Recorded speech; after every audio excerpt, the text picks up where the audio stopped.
Okay. I need to stop saying okay.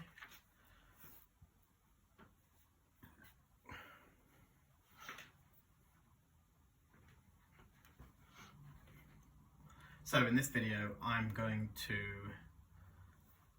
look at the enthalpy change for this reaction using bond enthalpies.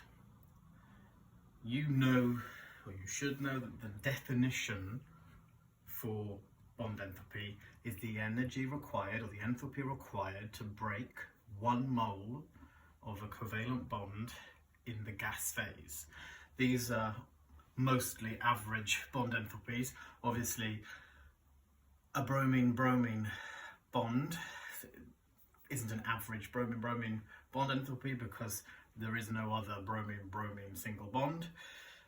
But things like a carbon-carbon bond could be from a range of compounds. So these are averages if they can be.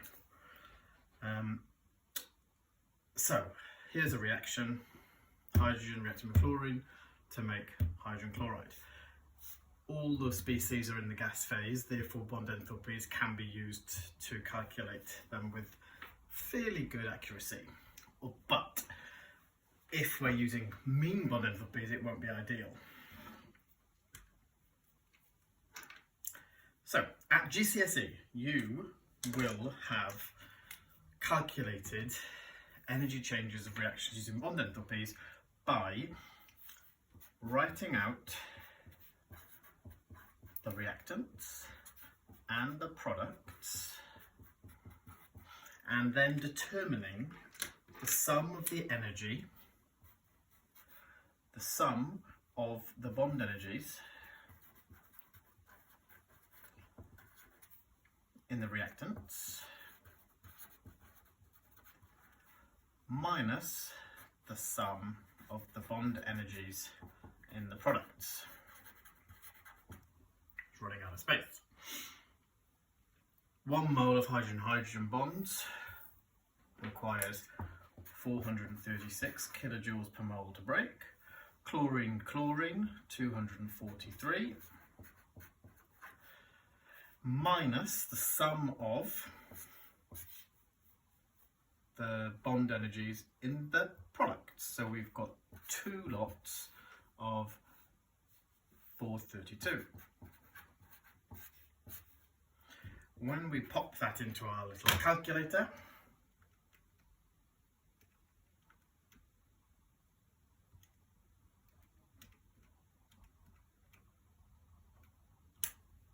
we get minus 185 kilojoules per mole.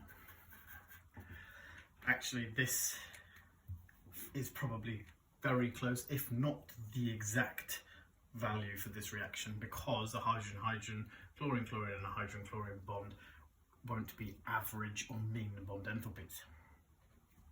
Now, taking this a little bit further into A level. This is GCSE Standard. Going on to A level, we can actually use Hess's Law when we look at bond enthalpies. The definition for a bond enthalpy is the energy required to break 1 mole of a covalent bond in the gas phase. So for hydrogen, it's the energy required to break 1 mole of hydrogen-hydrogen bonds in the gas phase.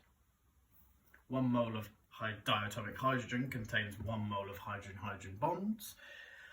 You end up with 2 hydrogen atoms in the gas phase. If we break that 1 mole of that hydrogen bond, that requires 436 kilojoules of energy to do. We can do the same for 1 mole of chlorine bonds, chlorine-chlorine bonds I should say. So 1 mole of diatomic chlorine contains 1 mole of chlorine-chlorine bonds. That will produce 2 moles of chlorine atoms in the gas phase. The energy required for that, 243. And hydrogen chloride, so HCl, 1 mole of HCl contains 1 mole of hydrogen chloride, hydrogen chlorine bonds. To break 1 mole of hydrogen chlorine bonds, 432. Be careful with all these numbers, you can easily get confused. I do often look at the wrong line. But if you write out all of your working, you won't lose all the marks. Okay, so these are by definition the bond enthalpies for a hydrogen-hydrogen bond, chlorine-chlorine bond, and a hydrogen-chlorine bond. Linking these bond enthalpies to my reaction, I can do the whole little trick, breaking those bonds, breaking the chlorine-chlorine bonds to give me my hydrogen atoms and my chlorine atoms. Hey, hydrogen atoms and chlorine atoms. Now, because in my reaction up here, I have 2 moles of hydrogen chloride, I'm going to double this equation. Hey, 2 moles of hydrogen atoms and 2 moles of chlorine atoms. These atoms could combine to make 2 hydrogen chloride molecules, or moles of hydrogen chloride molecules, or 2 moles of the elements, 1 mole of each. Let's just put this little bit of maths.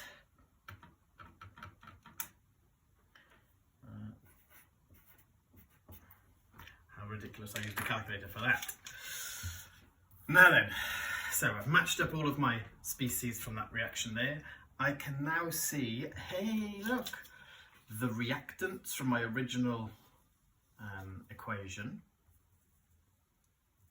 There we go.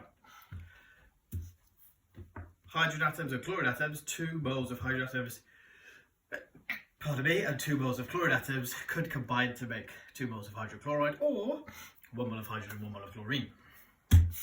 So, going back to a more GCSE, more A-level standard calculation, hydrogen plus chlorine going to 2 hydrogen chloride, I can create a Hess cycle where I have my atoms in the box down here.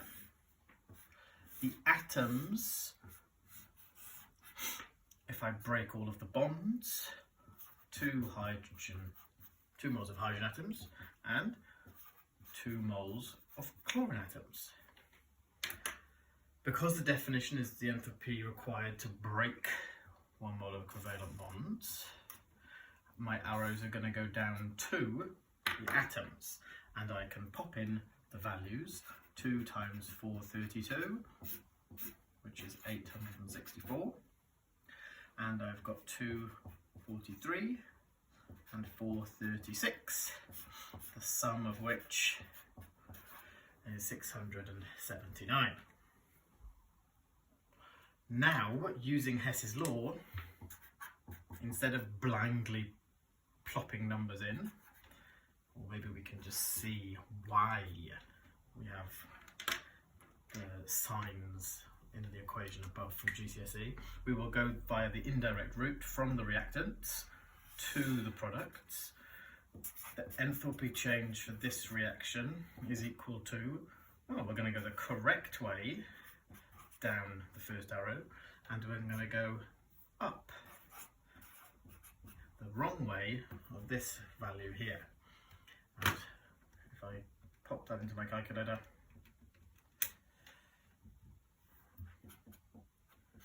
I get minus 185 kilojoules per mole. Happy days. That's the same as I calculated before. Whew. Relief. So because the definition for bond enthalpy is breaking a bond, we have to have both of our arrows pointing down. And this is why bond forming is an exothermic change. Bond breaking, by definition, is an endothermic change. And bond breaking, exothermic. This reaction overall is exothermic. Now we can even pull in an energy level diagram to this reaction.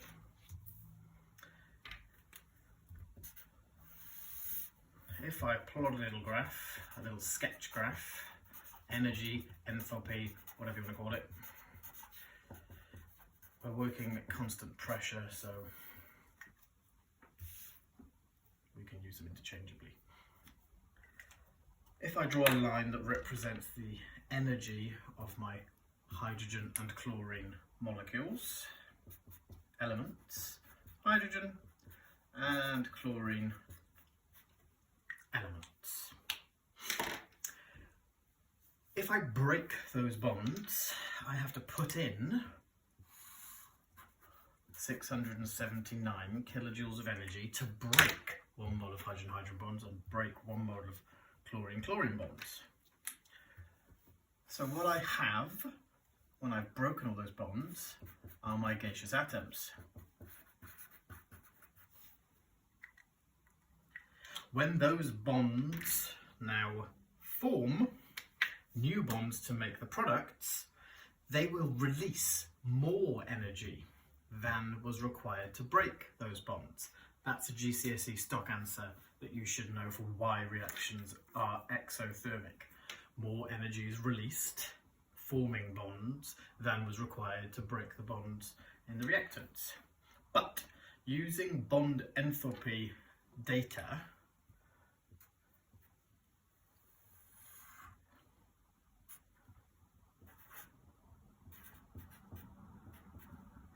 because the definition of bond enthalpies is breaking bonds, I can put the energy of the product of the original reaction down here. It takes 864 kilojoules of energy to break those 2 moles of hydrogen chlorine bonds. Now we can see, therefore, this reaction is indeed exothermic, and it's exothermic by 185 kilojoules per mole. We can see that in this energy level diagram because of the difference in magnitude of the different bond energies in the to break up the reactants or to break up the products.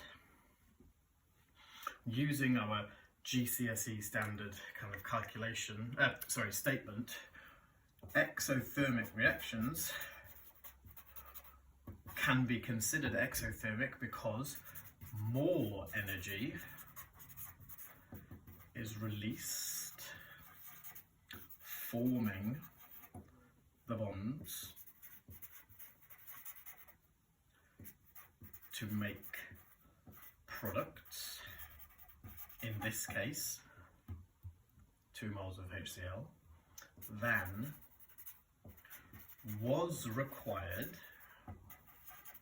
to break the bonds in the reactants. We can see clearly here more energy is released forming the bonds than would be required to break the bonds in our reactants. If you wanted to explain why some reactions are endothermic, you just have to change a couple of words. Endothermic, less energy is released forming the bonds to make products than was required to break the bonds in the reactants. So if you learn one sentence, change one word for endothermic.